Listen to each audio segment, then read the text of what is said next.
When my mother scratched you out of the family portrait, she carved in perfect reality from her tongue to fit my simple ears.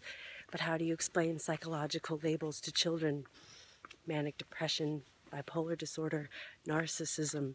You and I have always grown like awkwardly standing trees, side by side, without touching. There's a greedy magnolia that lives in my front yard with roots so powerful young flowers withered trying to thrive in its shade.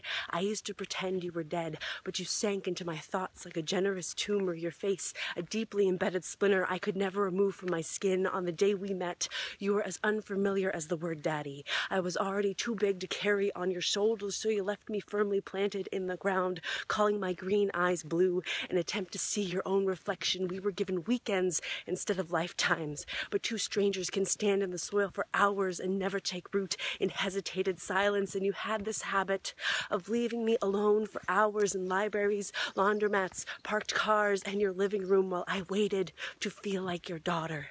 I knew more details in the walls of the apartment than in your face, and I sat inside your closet hugging empty shirts and sweaters just to feel the presence of a parent, but silence was always more comforting than your chainsaw voice, slicing my esteem, clipping branches like wings, cutting the tops off of trees so that they would never stand taller than you are. And in the medicine cabinet there were secrets and plastic bottles with unpronounceable names as you struggled to find equilibrium between two extremes, joy and sadness, playing moods and musical highs and lows with no harmony. And some issues can be so large they dominate lives like greedy magnolias.